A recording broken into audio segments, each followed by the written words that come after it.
ये छोटा शेर का बच्चा एक कीड़े को देख रहा था। उस कीड़े को एक गिरगिट अपना भोजन बना लेता है। इस मासूम को बहुत अफसोस होता है। शेर का बच्चा चिल्लाकर गिरगिट को भगा देता है, लेकिन तभी चट्टानों ने आवाज आने लगती है। बच्चा यहाँ वहाँ देखने लगता है। पहाड़ों से बहुत सारे जानवर भागने हुए आ रहे थे। बच्चा घबरा जाता है और भागने लगता है। उन सभी जानवरों को जंगल के लकड़बग्घे भगा रहे थे। ये सारी चाल इन्हीं लकड़बाघों की ही थी। बच्चा एक छोटे पत्थर के सहारे छुप जाता है, लेकिन बच्चा बहुत डरा हुआ था। इस भगदड़ में वो दब सकता था। तभी वो भागकर एक सूखे पेड़ पर चढ़ जाता है, लेकिन ये पेड़ भी टूटने ही वाला था। तभी बच्चे ने देखा भगदड़ के बीच इसके पिता भागते हुए आ रहे थे। उसके पिता आ जाते हैं और कहते हैं, बेटे सिम्बा में आ गया, चिंता मत करो। लेकिन तभी पेड़ टूट जाता है। दोनों भगदड़ के बीच गिर जाते हैं, लेकिन बहादुर पिता अपने बेटे को कैसे भी भगदड़ से सुरक्षित जगह कर देता है और खुद उस भगदड़ की चपेट में आ जाता है। सिम्बा घबरा जाता है, लेकिन उसने देखा उसके बहादुर पिता पहाड़ पर ऊपर चढ़ रहे थे। ये देखकर सिम्बा की जान में जान आती है। उसके पिता पहाड़ के आखिरी छोर तक पहुंच गए थे। ऊपर उसका भाई खड़ा था। ये सारी साजिश इसी शेर ने की थी। सिम्बा का पिता अपने भाई से मदद मांगता है, लेकिन ये तो सिम्बा के पिता की जगह लेना चाहता था। ये अपने भाई से मदद मांग रहा था, लेकिन इसका मतलब ही भाई उसे पहाड़ से नीचे धक्का मार देता है। अपने पिता को नीचे गिरते देख सिम्बा जोर से अपने पिता को पुकारता है, लेकिन अफसोस बेचारे सिम्बा ने अपने पिता को खो दिया था। ये नन्हा बच्चा अभी से अनाथ हो चुका था। वो अपने पिता के पास ही सो जाता है। तभी यहाँ सिम्बा का चाचा आता है। ये बच्चे को डरा कर भगा देता है। बेचारा नादान बच्चा डर कर यहाँ से भाग जाता है और लकड़बग्घों से कहता है, मार डालो उसे। सारे लकड़बग्घे सिम्बा को पकड़ रहे थे, जिस वजह से सिम्बा पहाड़ से नीचे गिर जाता है। लकड़बग्घों को लगता है कि वो मर चुका होगा। वो यहाँ से चले जाते हैं और यहाँ वही बूढ़ा शेर अपनी चाल चलता है। सिम्बा के परिवार को धमकाकर खुद ही राजा बन जाता है और साथ में लकड़बग्घों को भी शामिल कर लेता है। लेकिन सिम्बा अभी जिंदा था। वो एक नजर अपनी गौरव भूमि को देखता है और यहाँ से चला जाता है। सिम्बा ने अपना घर परिवार सब छोड़ दिया था। इसीलिए कहते हैं कि पिता एक सूरज के समान होता है। अब सिम्बा की जिंदगी में केवल अंधेरा था। वो थक कर जमीन पर सो जाता है। तभी यहाँ कुछ गिद्ध आते। सभी गिद्ध सिम्बा को भोजन बनाने वाले थे, लेकिन तभी कोई सिम्बा की तरफ आ रहा था। वो एक जंगली स्वर था। स्वर सभी गिद्ध को भगा देता है। ये लोग सिम्बा को नहीं जानते थे, लेकिन नेवला उसे देखकर भाग जाता है। क्योंकि वो एक शेर का बच्चा था, सिम्बा को होश आता है और वो खड़ा होकर यहाँ से जाने लगाता है। लेकिन वो दोनों सिम्बा से बात करते हैं। अब सिम्बा यहाँ से उदास होकर जा रहा था, लेकिन नेवला और स्वर सिम्बा के एक अच्छे मित्र बन जाते हैं। उसे हौसला देते हैं। कहते हैं, जिंदगी में हर कोई अपनों को खोता है। इस रीति को कोई बदल नहीं सकता और तुम तो एक बहादुर राजा के बेटे हो। ये सुनकर सिम्बा अच्छा महसूस करता है। वो दोनों उसे अपने जंगल लेकर जाते हैं, जो जंगल बेहद प्यारा था। सिम्बा को ये जंगल बहुत पसंद आता है। सभी जानवर सिम्बा को देख हैरान थी कि आखिर एक शेर का बच्चा हमारा दोस्त कैसे बन सकता है। लेकिन जो भी हो, सब मिलकर रहते हैं और साथ मिलकर भोजन करते हैं। धीरे धीरे सिम्बा अब बड़ा हो चुका था, जो बिल्कुल अपने पिता मुफासा की तरह दिख रहा था। और यहाँ पर सिम्बा के चाचा ने भौकाल मचा रखा था। लकड़बग्घों के साथ मिलकर जानवरों का शिकार कर रहा था। ये एक बेईमान और अपने भाई का हत्यारा था। इनको शिकार करते हुए एक पक्षी देख लेता है और सिम्बा का परिवार भूखा मर रहा था। इनको वो शेर शिकार नहीं करने देता था। तभी वही पक्षी सिम्बा के परिवार के पास आता है और इनको सारी बात बता देता है। लेकिन तभी यहाँ लकड़बग्घे आ जाते हैं, उसे पकड़ने लगते हैं। पक्षी यहाँ से भाग जाता है। सिम्बा का परिवार बेबस और लाचार था। ये लोग कुछ नहीं कर सकते थे, क्योंकि उस हरामी शेर ने इनके ऊपर दबाव बना रखा था। वो राजा बन चुका था। तभी एक शेरनी कहती है, हमें कुछ करना होगा। हमें हाथ पे हाथ रखकर नहीं बैठे रहना चाहिए। अब सिम्बा की माँ कहती है, ये हमारी गौरव भूमि है, हमें इसकी हिफाजत करनी चाहिए। समय बहुत बलवान होता है। लेकिन नाला शेर से युद्ध करने को कहती है। तभी इनके पास लकड़बग्घा आता है और कहता है, महाराज तुमको बुला रहे हैं। सिम्बा की माँ उस बूढ़े शेर के पास जाती है। बूढ़ा शेर अपने शिकार को खा रहा था और कहता है, कौन सी योजना बना रहा है तुम्हारा डरपोक परिवार। सिम्बा की माँ कहती है, तुम हद से ज्यादा शिकार कर रहे हो। शेर कहता है, शिकार नहीं करेंगे तो भूखे मर जाएंगे। हमारा काम ही है किसी को मार कर अपनी भूख मिटाने। सिम्बा की माँ कहती है, इस तरह शिकार नहीं किया जाता जिस तरह तुम कर रहे हो। शेर कहता है, तुमने मुझे ठुकरा कर मुफासा को चुना था, अब तो वो डरपोक भी मर चुका है। सिम्बा की माँ कहती है, वो डरपोक नहीं, एक बहादुर और ताकतवर राजा थे। तभी शेर गुस्से से कहता है, आज के बाद पहले लकड़बग्घे भोजन खाएंगे और उसका बचा हुआ तुम और तुम्हारा परिवार खाएगा। सभी लकड़बग्घे खाने के लिए टूट पड़ते हैं और यहाँ सिम्बा को दिखाया जाता है, जो पूरी तरह से बदल चुका था। इसे अपने परिवार की याद तक नहीं आ रही थी। वो भूल गया था सब। लेकिन रात के समय सिम्बा अपने बहादुर पिता को याद करके बहुत उदास था। सिम्बा का बाल उड़कर एक नदी में गिरी जाता है। उस बाल को एक चिड़िया उठा लेती है और अपने घोंसले में ले जाती है, लेकिन दूसरी चिड़िया उस बाल को फेंक देती है।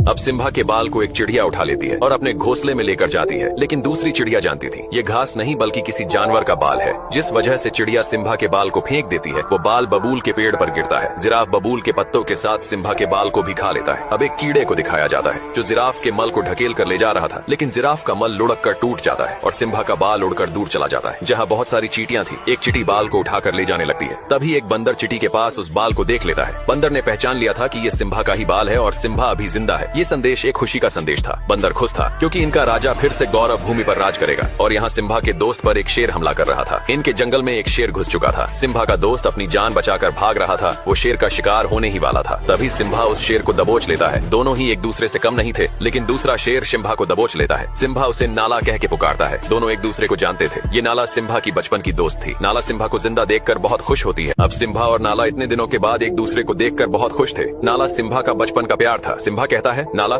इस जंगल में तुम्हें बहुत अच्छा लगेगा, यहाँ सुकून है। नाला कहती है, सिम्बा तुम्हें अपने घर चलना होगा, उस बूढ़े शेर ने हमारी गौरव भूमि बर्बाद कर दी है, तुम हमारे राजा हो, सब तुम्हें देखकर बहुत खुश होंगे। सिम्बा कहता है, मुझे कहीं नहीं जाना, मेरा यही घर है, तुम भी यही रुक जाओ, इस जगह तुम्हें बहुत अच्छा लगेगा। सिम्बा नाला को पूरा सुंदर जंगल घुमाता है, दोनों बहुत मस्ती करते हैं। ये जगह नाला को बहुत पसंद आती है क्योंकि इस जंगल में सचमुच सुकून था। दोनों इस पल को जी भर के जीते हैं। तभी नाला कहती है, सिम्बा अगर तुम जिंदा थे तो तुम घर क्यों नहीं आए? उस बूढ़े शेर ने पूरी गौरव भूमि तबाह कर दी है, हमें कई दिन भूखे भी सोना पड़ता है। लेकिन सिम्बा कहता है, मुझे इससे कोई मतलब नहीं है, अब यही मेरा घर है, मैं इसे छोड़कर नहीं जा सकता। सिम्बा बहुत बदल चुका था, वो भूल चुका था अपने लोगों को। नाला कहती है, कैसे शेर हो तुम, तुम्हारे पिता और तुम में जमीन आसमान का फर्क है, तुम एक कायर हो, डरपोक हो। इतना बोलकर नाला यहाँ से चली जाती है। अब सिम्बा रात के समय जंगल में उदास घूम रहा था, तभी वही बंदर सिम्बा के पास आता है और कहता है, सिम्बा पहचानो खुद को कि तुम कौन हो। सिम्बा बंदर की बात को अनसुना करके जाने लगता है। अब सिम्बा अपने घर जाने से मना कर देता है क्योंकि सिम्बा का अब से यही घर था। नाला कहती है, सिम्बा हमें तुमसे उम्मीद थी कि तुम हमारी और गौरव भूमि की रक्षा करोगे, लेकिन तुम तो डरपोक और बुजदिल निकले। इतना बोलकर नाला यहाँ से चली जाती है, लेकिन सिम्बा को कोई फर्क नहीं पड़ रहा था। अब सिम्बा उदास होकर जा रहा था, तभी इसे वही बंदर मिलता है। सिम्बा उस बंदर को नहीं जानता था, लेकिन बंदर सिम्बा और उसके पूरे परिवार को जानता था। बंदर सिम्बा के पास आकर कहता है, सिम्बा पहचानो तुम कौन हो। लेकिन सिम्बा उसकी बातों को इग्नोर करके जा रहा था। तभी बंदर कहता है, मैंने मुफासा के बेटे को गोद में खिलाया है। इतना सुनते सिम्बा रुक जाता है और कहता है, तुम मेरे पिता को कैसे जानते हो? बंदर कहता है, तुम्हारे बहादुर पिता को कौन नहीं जानता, मैं तुम्हें तुम्हारे पिता से मिलवा सकता हूँ। सिम्बा बंदर के पीछे पीछे भाग रहा था। सिम्बा को लग रहा था कि उसके पिता जिंदा है, लेकिन बंदर सिम्बा को एक नदी के पास लाता है और कहता है, देखो अपने पिता को। सिम्बा पानी में अपने चेहरे में पिता का चेहरा देखता है। बंदर कहता है, तुम्हारे पिता तुम्हारे अंदर है। तभी सिम्बा को आसमान से आवाज आती है, वो इसके पिता थे। वो कहते हैं, बेटा सिम्बा तुम एक शेर हो और शुरू से ही शेर जंगल का राजा रहा है। इतनी बातें सुनने के बाद सिम्बा में अपने पिता की ताकत और वो जोश महसूस हो रहा था और निकल पड़ता है।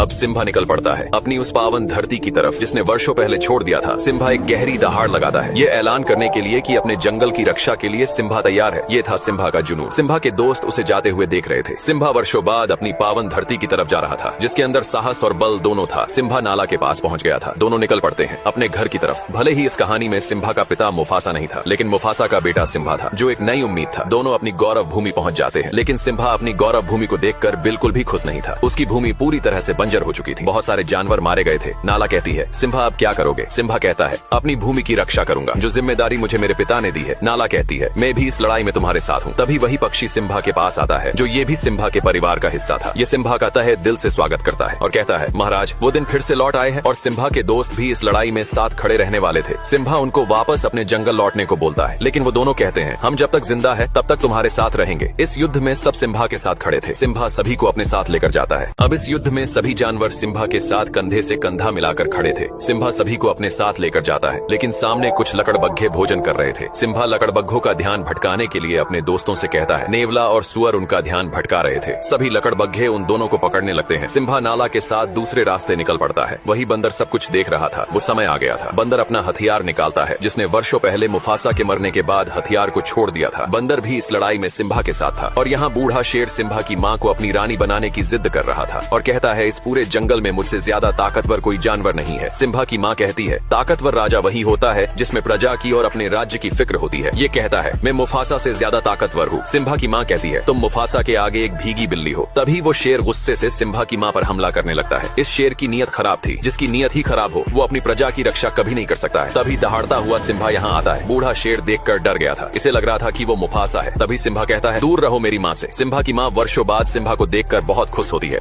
अब सिम्बा दहाड़ता हुआ यहाँ आता है। बूढ़ा शेर उसे देखकर डर गया था। इसे लग रहा था कि वो मुफासा होगा। सिम्बा कहता है, दूर रहो मेरी माँ से। सिम्बा की माँ वर्षों बाद सिम्बा को देखकर बहुत खुश थी। जो दिया वर्षों पहले बुझ गया था वो फिर एक नई रोशनी लेकर आया था। बूढ़ा शेर कहता है, भतीजे तुझे जिंदा देखकर बहुत खुशी हुई। सिम्बा कहता है, कोई एक वजह बताओ चाचा कि तुम्हें जिंदा छोड़ दूं। बूढ़ा शेर कहता है, ये मत भूलो तुम जंगल के राजा के सामने खड़े हो। तभी नाला कहती है, अब से हमारा राजा सिम्बा है, उसके लिए हमें भले ही युद्ध ही क्यों न करना पड़े। सिम्बा का परिवार भी युद्ध के लिए तैयार था। सिम्बा कहता है, हार मान लो चाचा। बूढ़ा शेर कहता है, मैं नहीं चाहता कि मेरे हाथ हो, तुम सब मारे जाओ। तुम सब मेरा परिवार हो और क्या तुम सबको पता है तुम्हारे सिम्बा ने क्या किया है भतीजे? तुमने इनको बताया नहीं कि तुम अपने पिता मुफासा के हत्यारे हो। अपना गुनाह कबूल करो और बताओ सबको कि तुम्हारी वजह से हमारे महान राजा मारे गए। सिम्बा का पूरा परिवार सिम्बा को देख रहा था। तभी सिम्बा कहता है, हाँ मेरी वजह से मारे गए थे मेरे पिता। तभी बूढ़ा शेर कहता है, आखिर कर लिया कबूल, हत्यारा है ये अपने पिता का, इसी की वजह से आज महाराज हमारे बीच नहीं रहे। ये क्या राजा बनेगा जिसने अपने पिता को ही निगल लिया। बूढ़ा शेर सिम्बा की बातों को दबाता हुआ उसे पीछे लेकर जा रहा था। सिम्बा घबरा गया था और कहता है, मैं राजा नहीं बनूंगा। अब बूढ़ा शेर सिम्बा की बातों को दबाते हुए उसे पीछे लेकर जा रहा था और जोर से चिल्लाकर कहता है, झुकाओ अपने सर को। तभी सिम्बा का पैर फिसल जाता है। सिम्बा चट्टान पर लटका हुआ था। यहाँ जोर की बिजली कड़कती है। ये वो आखिरी पल था जिसमें एक पापी का अंत तय था। बूढ़ा शेर कहता है, ये नजारा मैंने वर्षों पहले देखा था, बिल्कुल तुम्हारी तरह ही मुफासा ने मेरी आंखों में देखा था। बूढ़ा शेर उछलकर सिम्बा के पंजों को दबा लेता है और कहता है, एक राज की बात बताऊं भतीजे, तेरे बाप मुफासा को मैंने ही मारा था। इतनी बात सुनते ही सिम्बा अपने पिता के उस दुख भरे पल को याद करने लगता है। तभी सिम्बा जबड़े से उसके बाल पकड़कर ऊपर आ जाता है और चिल्लाकर कहता है, कैसे भाई हो तुम, अपने सगे भाई की ही हत्या कर दी। बूढ़ा शेर कहता है, ये झूठा बोल रहा है, इसकी बात मत सुनो। तभी सिम्बा की माँ कहती है, तुमने मुफासा को नहीं मारा तो उनकी आंखों में कैसे देखा। बूढ़े शेर का अंतिम समय आ चुका था। तभी बूढ़ा शेर लकड़बग्घों से कहता है, मार डालो सबको। सभी लकड़बग्घे सिम्बा के ऊपर टूट पड़ते हैं, लेकिन सिम्बा सभी लकड़बग्घों को जबड़े से दबाकर फेंक रहा था। नाला अपने परिवार को हमला करने को कहती है। सिम्बा का पूरा परिवार लकड़बग्घों पर टूट पड़ता है। ये था एक भीषण युद्ध जो सत्य और असत्य के बीच हो रहा था। सभी लकड़बग्घे सिम्बा को नोच रहे थे।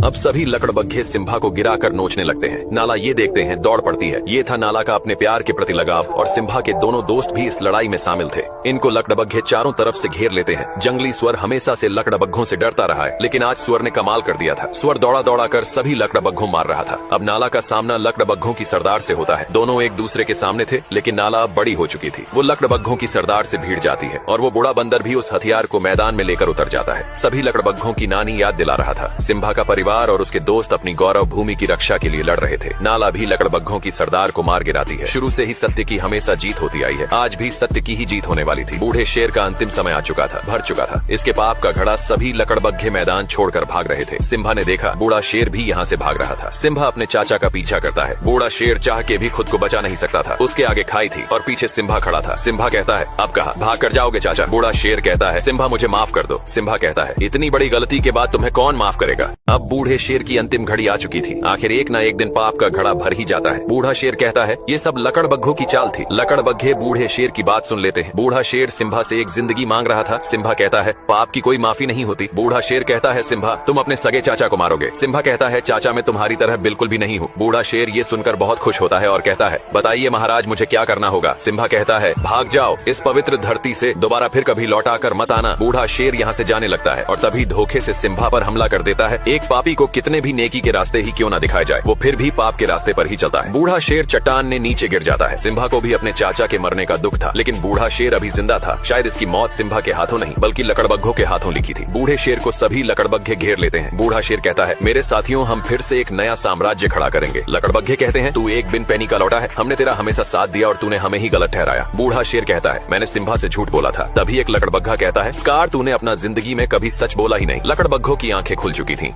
सभी लकड़बग्घे बूढ़े शेर पर टूट पड़ते हैं। ये था एक बुराई का अंत। इस लड़ाई में फिर से अच्छाई की ही जीत हुई थी। अब सिम्बा अपने परिवार से मिलता है। सिम्बा का परिवार फिर से एक जीती जागती जिंदगी जीने वाला था। सिम्बा उस बंदर से भी मिलता है जिसने सिम्बा को हौसला दिया, उसे उसकी पहचान बताई। आखिर एक सच्चा राजा वही होता है जिसमें अपने प्रजा और गौरव भूमि की फिक्र हो। ये सब सिम्बा के अंदर था। वो एक वीर सम्राट था, एक वीर योद्धा था और इस गौरव भूमि का एक राजा भी था। सिम्बा के राजा बनने से सभी जानवर बहुत खुश थे। जिस जिंदगी को डर कर जिया करते थे, अब उस जिंदगी को खुलकर जीने का समय आ गया था। सिम्बा और नाला के प्यार से एक प्यारा बच्चा हुआ। सिम्बा के बाद इस गौरव भूमि की रक्षा करने वाला सम्राट। ये स्टोरी यहीं पर समाप्त होती है। फिर से लौटेंगे ऐसी ही एक मुफासा की बचपन की